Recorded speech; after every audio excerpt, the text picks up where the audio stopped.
Coming to you from the Big Island of Hawaii, it's the Songs and Stories Podcast. And now, here's your host, Steve Roby.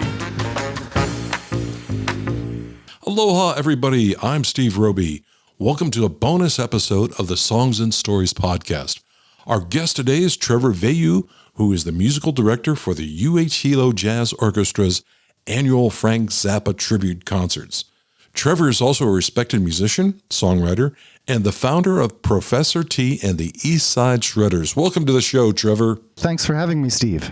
It's been a while Yeah. since we saw each other face to face. That's right. I should alert our listeners that there might be some explicit language used on today's show, both in the song titles or lyrics. Trever, Frank was not really into censorship, let's say. Bad words weren't really an issue with him, right? Not at all. Yeah. Frank would use any language that would help get his point across, and I kind of adopted that philosophy myself, I guess. I don't think any harm can come from a person hearing a dirty word, but if someone's uncomfortable hearing a dirty word, then they may want to listen to something else.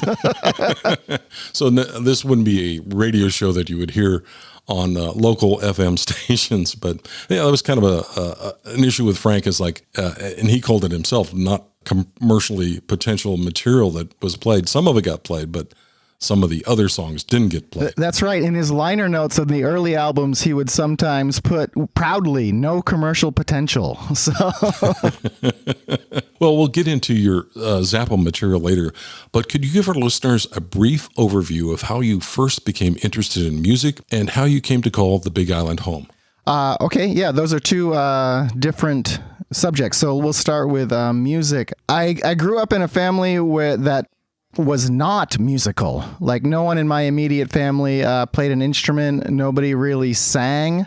It was kind of a culture at home. There was lots of records in the house, and parents showed me the Woodstock concert film and things like that. So I was exposed to musicians and recorded music, but I wasn't really exposed to, I didn't have the actual musical influences within my family. Right. But I was just I remember being like a really small kid and having a plastic record player with a built-in speaker and just being fascinated with recorded sound. Like one memory that stands out is I borrowed my parents' Boston record. So the Boston's debut album. And the track Foreplay, which goes into the song Long Time, had these really cool synthesizer effects.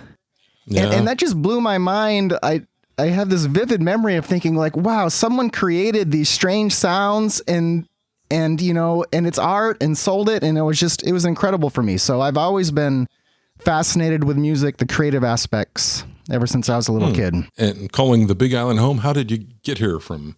Where did you say you originally lived? I grew up in a town called Bucksport, Maine. It's central Maine, near Bangor, if anyone's familiar with Maine. But the winters got to be really hard. When I started high school, I experienced seasonal affected depression. Never really liked the cold. So pretty much as soon as I graduated from high school, I knew I wanted to live someplace warmer than Maine. And doing some research, discovered at the time that UH Hilo had a music program, and it was an affordable college, and it was in Hawaii. So my wife and I said, yes, let's go there. All right. Yeah. Good choice. Yeah. And obviously it worked out because 20-something years later, we are still here. Oh, nice. Nice. Yeah, it's a great place to be. Yeah, I love it, for sure. Besides the Zappa tribute concerts that you do annually, you're also a respected musician locally, and you played with your various groups, in some of the clubs in Hilo. And you have a group out now called, maybe for a year or so now, called Professor T and the East Side Shredders. Tell me about that group. That group, it's people I've been playing with for a long time. Let's see, I'm trying to figure out how to... My friend Wendell Ng is a great keyboard player. He and I have been playing in different groups for years on the Big Island. And so I sort of you stole his rhythm section, I guess you could say. Since, we're all playing together, we're playing in Wendell's group, and I would bring in my original songs to Wendell's group. So when it came time to record my songs, to record an album, I basically used, including Wendell, I basically used that same band. So for the first record, we had Sean Kenny on drums, who has since moved to the mainland, and got my friend Gonzo playing bass and Wendell on keys, and that kind of made up the core band. But I couldn't very well call a record that was all my songs and that I produced, the In Crowd. I couldn't name it after Wendell, so so it became Professor T and the East Side Shredders. We'll talk about some of your latest material with that group in just a moment. But also you worked with producer Derek Frey, who's done some incredible work and has contributed some successful music videos for your songs. Well, what was it like working with Derek? Derek and I, and it's just real quick, it's pronounced Fry, his last name, but it is spelled, Anyway, Derek worked for Tim Burton for many, many years. They filmed part of Planet of the Apes on the Big Island. And really? And while they were here filming Planet of the Apes, me and my band, at the time, it was a band called Technical Difficulties. And we were playing in a club that no longer exists in Hilo called Fiascos. And Derek and some of the crew members from Planet of the Apes just happened to be in the club, came up to us, during a set break and told us how much they liked the group. And, and he mentioned that he's a filmmaker and he works for Tim Burton. So the relationship with Derek started way back then. He made a number of music videos for that band, for Technical Difficulties, and we have stayed close. I consider him a creative partner, and it's been a really amazing relationship. I think we kind of feed off each other creatively, so I'm very lucky to have him make these really cool music videos for songs that I've written. It's a special thing. Well, one that comes to mind is the one, and I apologize for not knowing the actor's name. It doesn't come to mind, but he was a Oompa Loompa in Charlie and the Chocolate Factory. He's kind of the star of the video. Yes. Tell me about that. Yeah, his name is Deep Roy. Deep Roy. Yeah, and the connection with him, and I'm glad you mentioned Charlie and the Chocolate Factory. My old band, Technical Difficulties, had a little tiny clip of one of our songs in the film Charlie and the Chocolate Factory. Really? And, wow. Yeah. And so as a song called Mr. Quiet. And as a result of that, the band was invited to attend the London premiere of Charlie and the Chocolate Factory. Oh, and we got to go to the premiere party. So we met Deep Roy right after that movie came out, and I forget what year it was, but it was forever ago, in London. And he is a great guy. Not only was he the Oompa Loompa in that film, but there are scenes in Star Wars where he plays Yoda. There are certain scenes where Yoda is not a puppet, where Yoda is Deep Roy. And he plays, I forget the character's name, but Stephen Pegg's companion in the Star Trek films.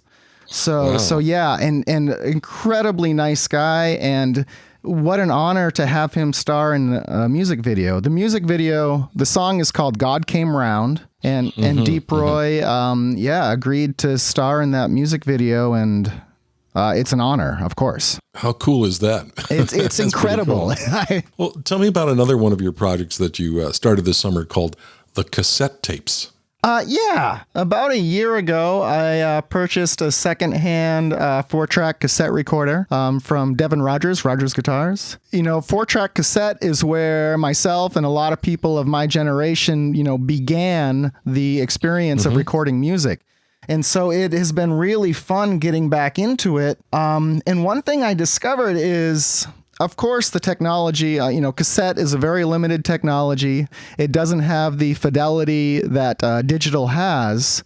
But one thing I was surprised about is when you record a decent mic and a decent preamp onto a cassette, you can get a really good sound. So I was having a lot of fun working with a 4-track cassette, kind of a lo-fi medium, but also having some nicer gear than I had access to when I was young. I was able to make what I felt were some really decent sounding recordings on this kind of, I guess now it's archaic technology. So it was a blast. Simple question. I imagine one can still purchase blank cassettes? I didn't know the answer to that either, but yes. Amazon still has, and what I could be wrong, someone could research this, but I think it might be like old stock. I've got some Maxwell XL2 cassettes, and they are packaged in the exact same package that they were in the 90s, and I'm guessing that they are old stock, but I could be wrong about that. But they still hold up and they record? And they still hold up. I was able to buy a degausser for it and some head cleaning solution and some swabs, and so I got the whole bit ready to go. Wow. So you make material, 4-track, recording it, and then where does it go from there? Does it go digital? And then... Yeah. So the tracking or the recording is done onto cassette, and then from there, the 4 tracks are bounced to digital. And I use a software called Reaper to mix inside a computer. But, like mixing 4 tracks is a very different experience than mixing a digital recording that could have, 50 tracks or more. So, the thing about recording to a limited track number is it forces you to make mixing decisions early in the process. Because you're going to have to, I guess it's called submix.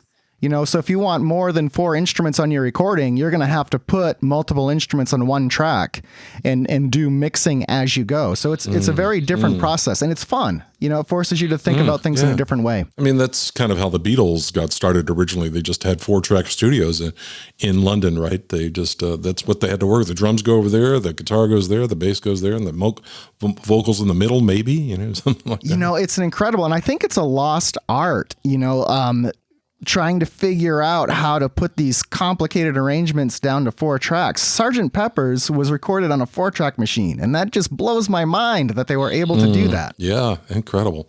Well, speaking about recordings, you released an EP recently with some politically charged material, let's say. Talk about that and tell us the title. Okay, I'll start with the title. The title of the EP is Rat Shit Weasels. So that's some of the 4-letter words we were alluding to earlier. The EP came about, my good friend Jesse Shatternick. He's a great bass player.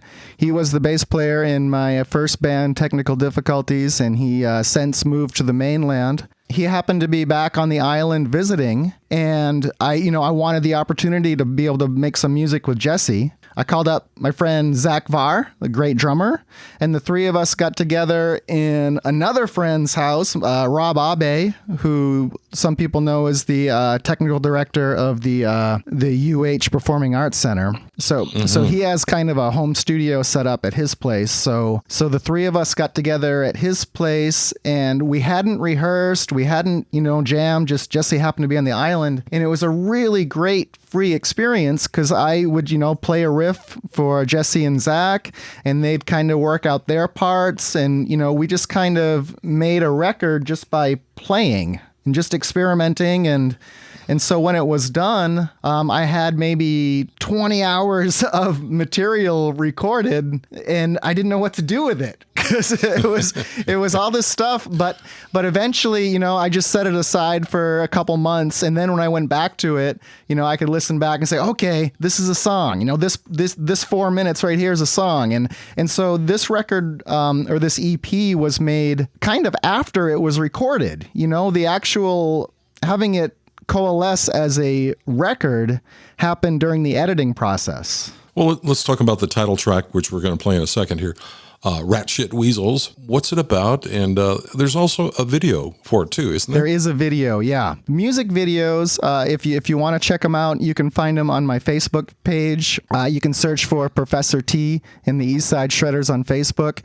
And we also have a YouTube channel, Professor T in the Eastside Shredders. And the song Rat Shit Weasels, I was just sort of venting my frustration on how unfair I feel our current political system is. And it's going to stay unfair as long as the crooks are the same people that are making the rules.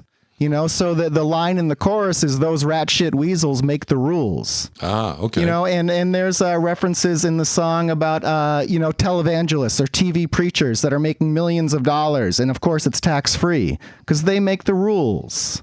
There's a reference to, and this was written before George Floyd, but there's a reference to police killing black people and having no consequences for those murders because they make the rules. And that's what that song's about. I see. Okay. And the video has a certain orange-haired, was it a weasel or a chipmunk or something like that?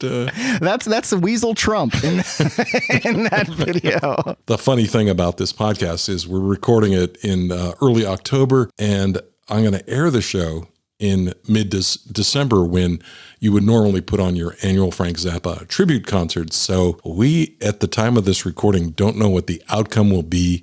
And so it should be interesting listening to the playback of this podcast. Yeah, I'm sure. I mean, yeah, I don't even know what to say to that. Like the world changes, it seems like by the hour. And so I'm wondering, our podcast going to exist? Like what is life going to be like in December? Yeah. All podcasts are banned. So Right. This will be an underground version of the podcast. I think we're going to be living in Trump re-education camps by then, but Let's hope not. Trevor, would you do us the honor of introducing the song here on Songs and Stories? yes, this is a song from our new EP. This is the title track, and this is Rat Shit Weasels by Professor T and the East Side Shredders.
Hey there, this is Chris Stark, and you're listening to the Songs and Stories podcast. Do me a favor and check out my website, chrisstark.com, where you can sign up to my newsletter, find links to my social media, and pick up my latest album on CD or digital download. Have an awesome day. Aloha. Did you know that you can also find Songs and Stories episodes on our website, bigislandmusic.net? The online magazine has been covering the music scene since 2017, and there's lots of great content, including interviews, reviews, and video performances too. Head over to bigislandmusic.net to find out more. Well, if you talk to the average teenager of today and you ask them what it is about rock and roll music that they like, and the first thing they'll say is the beat, the beat, the beat, the beat, the beat. Ready, go! Prepare yourself. Okay, let's go. Welcome back to Songs and Stories. Our guest today is Trever Veilleux. Let's talk about Frank Zappa now. And when you first encountered his music, what was that first moment that you heard a Frank Zappa song like? When I was really little, my parents had a copy of Apostrophe. I don't have a very vivid memory of this, but my mom loves to tell people that I would go around and regale guests that would come over with a chorus of "Don't Eat the Yellow Snow." but what I remember is I was borrowing records. I had an uncle who had an amazing record collection, and I would borrow records. This is when I was probably 11 or 12 years old. I'd borrow records and copy them onto cassette. And I really didn't know much about Frank Zappa, but he had a copy of Joe's Garage. That record just stood out to me just from visually. It's a really slick packaging on that particular album. It's a high glossy photo of Frank, and the artwork is very bright. There's like this bright pink artwork and all these weird drawings on the inside. And Joe's Garage was released as if it was a musical. So instead of just having song lyrics, it had a libretto, which contained stage directions. And so I'm just going through this package without having heard it, going, oh my God, I've got to hear, this is amazing. What was that, in like 1980 or 78 or 80, early 80s maybe? It was released in 79. Okay. But it was years later that I was discovering it. Oh, okay. It would have been mid 80s, I guess, that I was discovering it. But then I put the record on, and I was hooked. First of all, the sound of that record, the production is just incredible. It has this like Steely Dan sort of clarity, but at the same time, it has all these quirky, bizarre sounds going on that you'd never hear on a Steely Dan record, But So that combination of this really great production with bizarre sounds just struck me immediately. And then his lyrics being so irreverent and funny and sexual. I was a 12-year-old kid like listening to this stuff, and it just blew my mind that it even existed. Yeah. On top of that, one more thing I got to mention about that record is the guitar playing. Frank's guitar solos on that record are just mind-blowing. And I had just started, learning guitar, and so I was hooked. That Joe's Garage, I was a fanatic from then on. That was the commitment. For sure. Yes. So going forward, buying all the albums that came after that, maybe picking up a few before that. And I mean, he's got such a huge catalog. Oh my God. So for me, it was kind of random. I would buy a record based on the cover, because I had nothing else to go on. It's not like you could hear Frank Zappa on the radio or anything. So my discovery of Frank Zappa's incredible catalog and diversity was just buying records basically at random. And being so surprised at each one. Like, how could each record be so different and so good? Like, it's been an incredible journey, and I recommend music fans dive into that catalog because, man, there is so much there. Yeah, and still more coming. That's right. Well, let's jump ahead in time. Go to the University of Hilo, and I think I've asked you this question before, but I would love to have sat in the room, or how you did it, pitching to UH Hilo that you'd like to teach a Zappa class on Zappa's music, and then eventually offer a tribute concert. How did that go? Well, I was hired to be the musical director of a course called Instrumental Ensemble. What was initially expected is that I would be teaching jazz standards to students.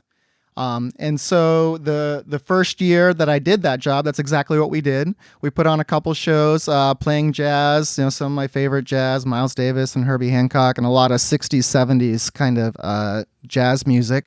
I discovered that I really had complete autonomy. Like no one was asking no one from administration or anything really seemed to, I don't know if this is the right word, but I'm going to use it, really seemed to care what I was doing in that class. So we started sneaking in like a Frank Zappa song here and there into our concerts. And I noticed the musicians really love that music. Like Frank Zappa music is a challenge, but it's fun. So musicians are willing to put the work in because it's a blast to play. And I also noticed that we got a good reaction from the audience with Frank Zappa music, which I was kind of surprised at because he's, kind of an underground sort of figure. Yeah. And so I really didn't ask anybody. I just decided, okay, next semester we're going to try a Frank Zappa tribute concert. And so, and I told the people at the UH Performing Arts Center, and no one questioned it. No one, I didn't hear any negative feedback. They're like, okay, cool. Well, and great. That's interesting because when I was growing up and listening to Frank Zappa and my friends were listening to much different material, I would get, the negative part of it, of like, what, who is that? What? Didn't he do this when he was on stage and that whole thing? And then you try to explain to somebody about Frank Zappa and, their eyes go in circles, So congratulations for, having an easy ride into getting these annual tribute concerts going. Tell me about the class and how many members are there in the UH Hilo Jazz Orchestra? Well, it's been, it fluctuates, but I think an average is around 20. We've had up to 30 plus in some shows, and it might go down to around 15, but there's usually about 20 in the band. Yeah. Wow. That's incredible. I mean, I've sat in on your class and did a documentary, which we'll talk about a little bit later, but the enthusiasm, especially some of your key players in the class, to get them motivated, they don't seem to mind playing songs with complicated time signatures, which is incredible. I think it's remarkable because it is a lot of work to learn to play Zappa's music correctly, and it takes a lot of time outside of our class rehearsals. They have to practice their butts off to be able to do this. And so yeah, I was, from the very first Zappa tribute we did, I was really struck by the enthusiasm and dedication of the students. But I really think that's a testament to both the musicians I've had in the band and their tenacity and, their love of music, and also Frank's compositions, because he wrote for musicians. He would always hire the best players, and he would challenge his musicians and write things that were just a blast to play. And I think that comes across on stage. I think that's why, we've had such success with the audience too, is because that comes across. People can see that, wow, these guys are really having a lot of fun, and it's obvious that they worked really hard. Definitely, yeah. And I've been to your shows since the 2015 show called Zappa Part 3, and everyone after that. But the turnout is great. The audience loves this music. I've interviewed several people out waiting to get in. There's a line to get into these shows. If you're listening to this podcast in a foreign country or on the mainland of America, this is a huge thing in Hilo, of all places. And it's just incredible to watch. Let's get into the first live track we're going to play. It's called Uncle Remus, off of Apostrophe that you were talking about earlier. Tell me about what show this comes from and who's playing on it. Sure. This comes from that 2015 show, that I guess the first show that you saw. And this, I chose this track because of the piano on this cut is played by a friend of mine called Quack Moore, who is kind of a local celebrity and also an international celebrity. For those of you that don't know Quack, she was the musical director of Saturday Night Live for many, many years. She's won Emmys for her compositions, and she now lives on the Big Island. And she sat in on Uncle Remus playing, on the original track, it's George Duke. And man, Quack does such a good job. Like, So she's playing a part by one of the greatest keyboard players ever, right? Yeah. And she just kills it. And so that's why I wanted to choose this track. And also on this track, we had Justin Chittum's on lead vocals, who is a member of the group Medicine for the People. And yours truly trying to do my best Frank Zappa impersonation on the lead guitar. Wonderful. Here's Uncle Remus on Songs and Stories.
Quack more.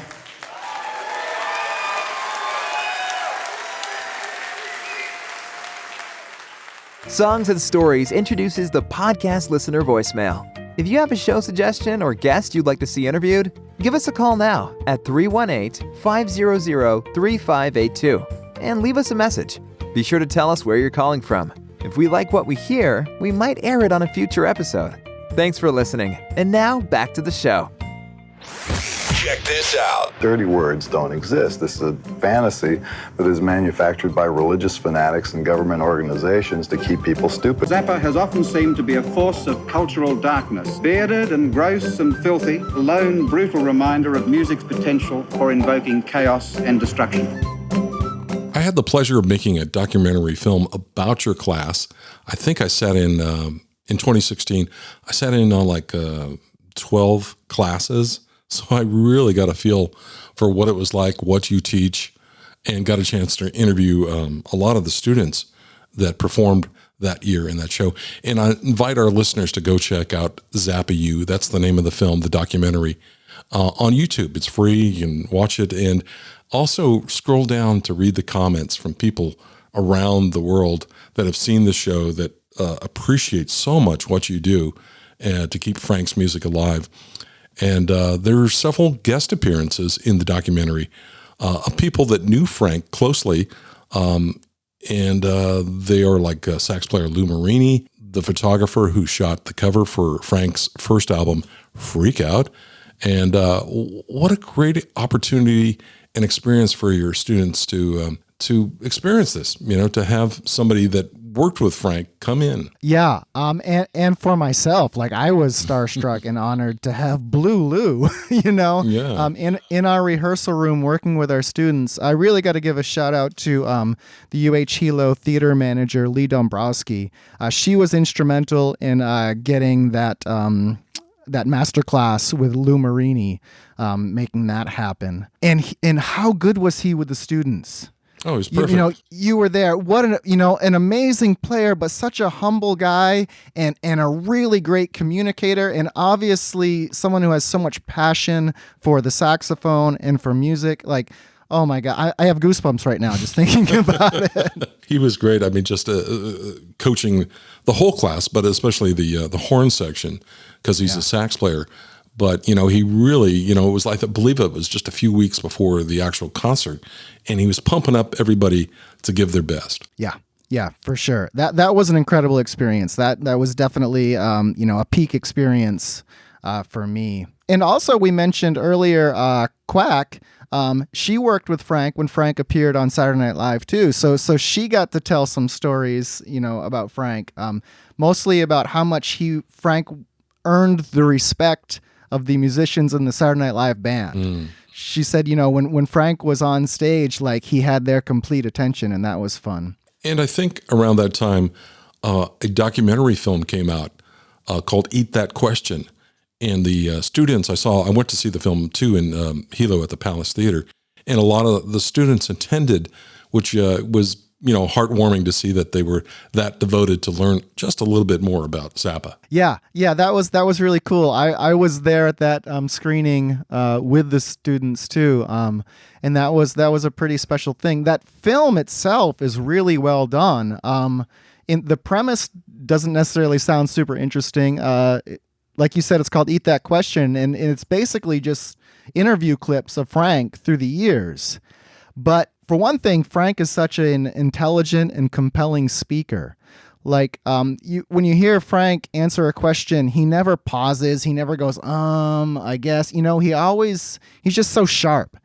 And the film itself was really, I thought it was, well done. I thought it was well edited. And so yeah, that was a really cool film. And it was also cool that the students wanted to learn more about that man, about Frank, Really, yeah. And also incredible, too, the following year, you had singer Ike Willis from Zappa, several of Zappa's bands, come in and sing for a show, as well as Frank's son, Dweezil Zappa, join the performances. What must have that have been like? It was surreal. Dweezil has been for, I guess it's over 10 years now, has been touring his dad's music. Dweezil has an incredible band himself, and they're touring the world playing Frank's music. So Dweezil, probably as much as anybody, any person alive, like, knows this music. And I had seen Dweezil's band on their first tour. I think it was 2006, but I could be wrong. I saw all the shows I could catch on the West Coast for that tour, and I am not only a huge Frank Zappa fan, but I'm a huge Dweezil Zappa fan, because he's such an incredible musician, and I really appreciate that he's keeping Frank's music alive.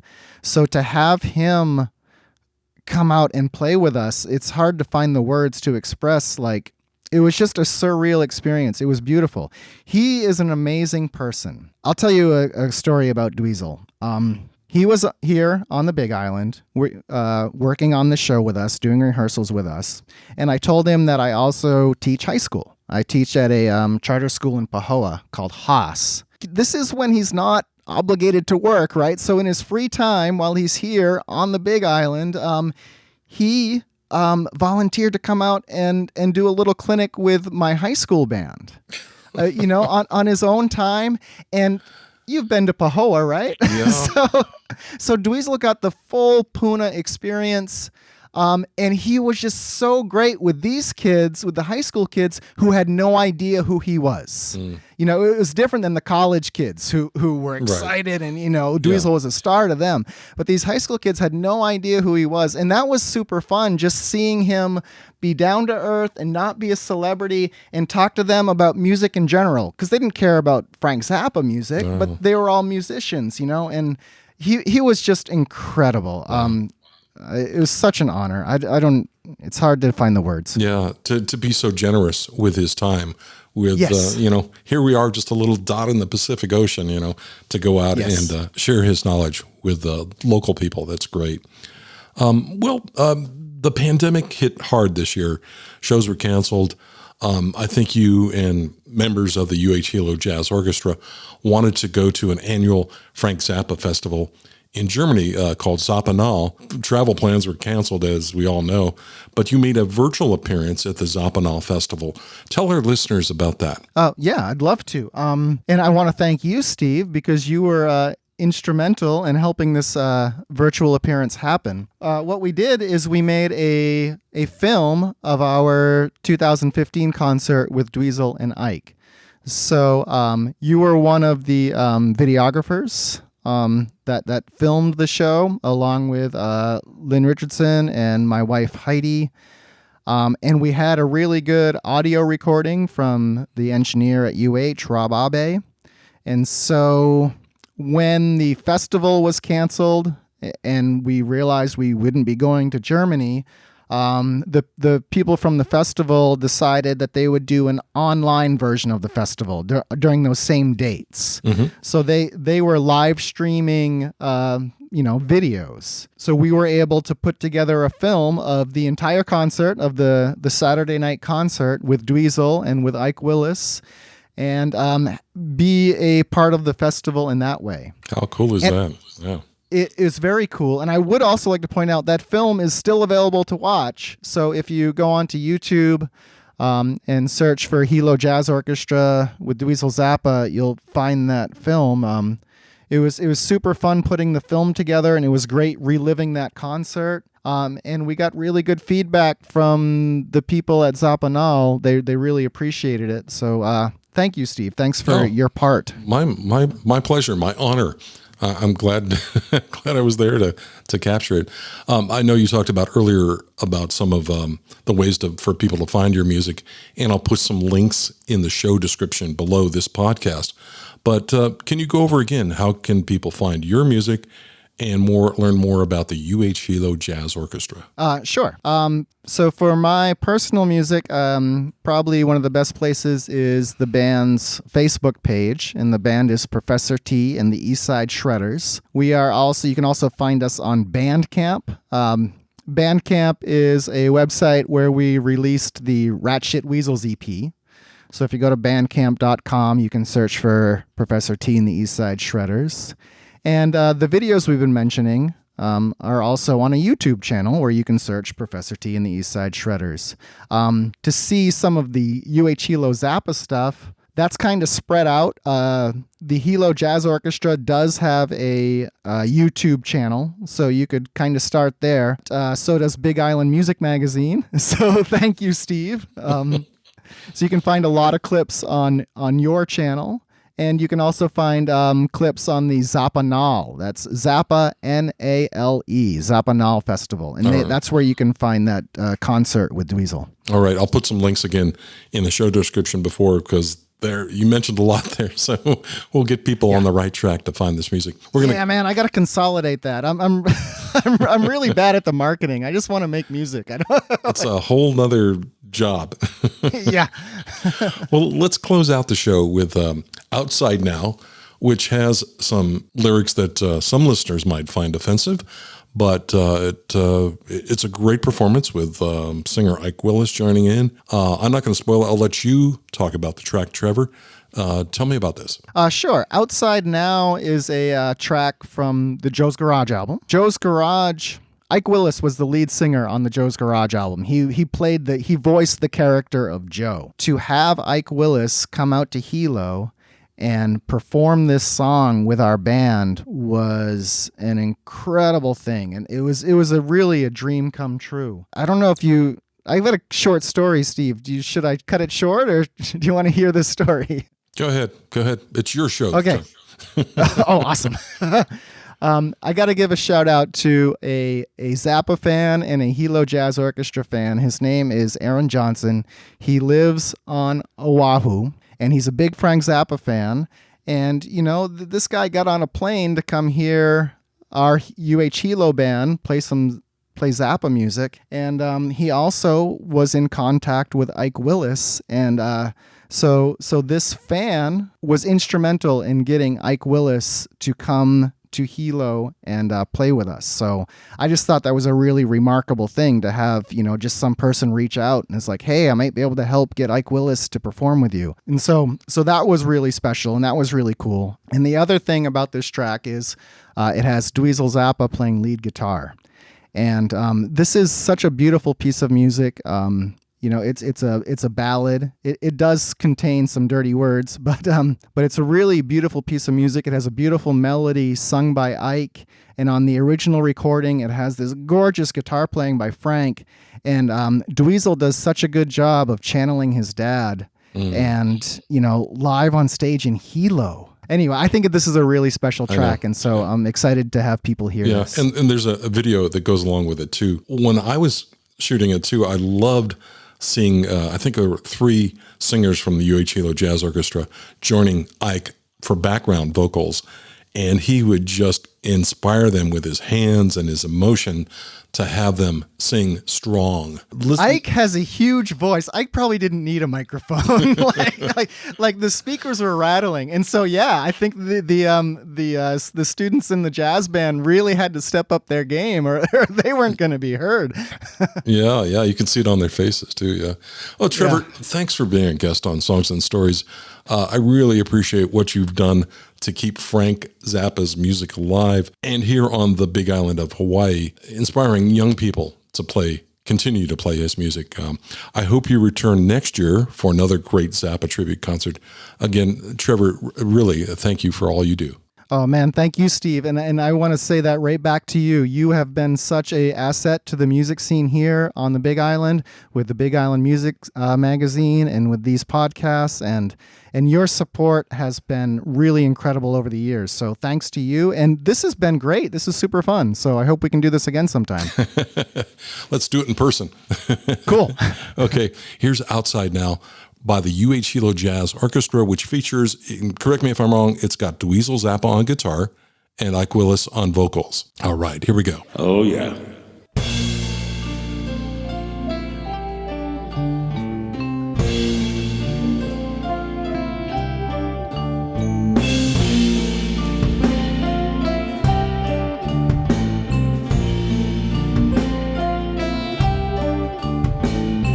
These executives have looked the fuck out of me, and there's still a long time to go before I paid my debt to society.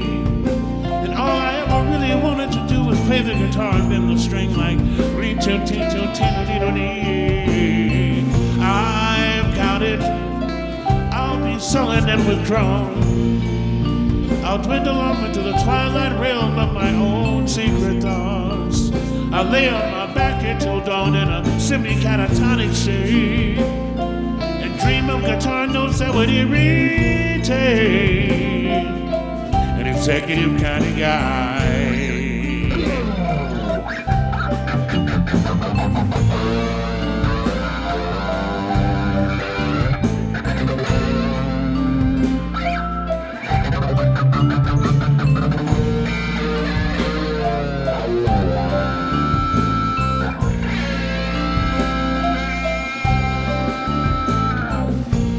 Well, I guess that one did the trick.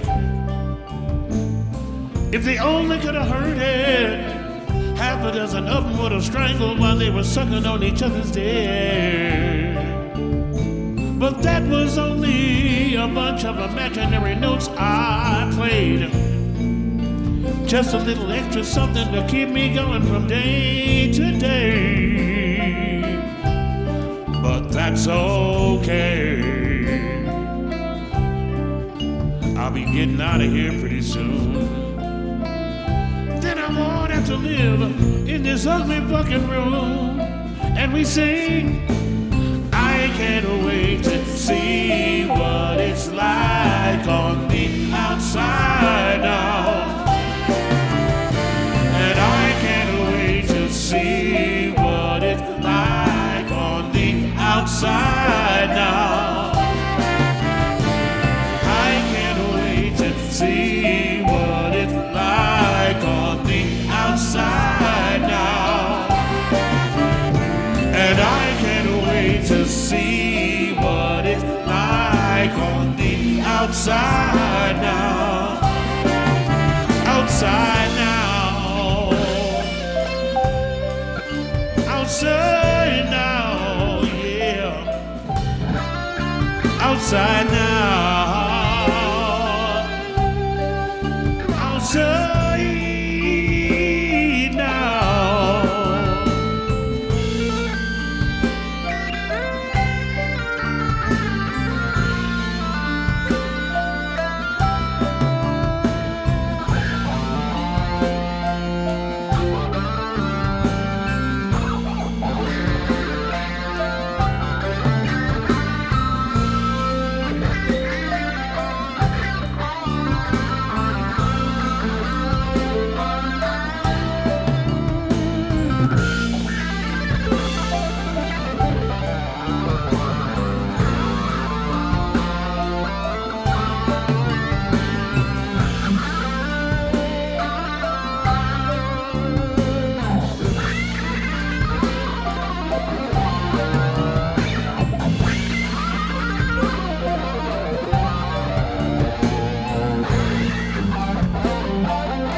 Well, I guess that one did the trick. If they only could have heard it, half a dozen of them would have strangled while they were sucking on each other's dick. But that was only a bunch of imaginary notes I played. Just a little extra something to keep me going from day to day. But that's okay. I'll be getting out of here pretty soon. Then I won't have to live in this ugly fucking room. Sing, I can't wait to see what it's like on the outside now. Wait a minute, I can't wait to see what it's like on the outside now. Ooh, I can't wait to see what it's like on the outside now.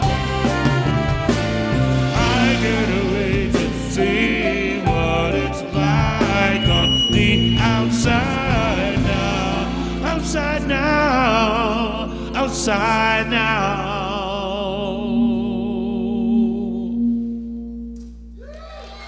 Thank you. Thanks for listening to the Songs and Stories podcast. Make sure you never miss a show by clicking the subscribe button now. This podcast is made possible by listeners like you. Thank you for your support. We'll see you next week on Songs and Stories. Aloha.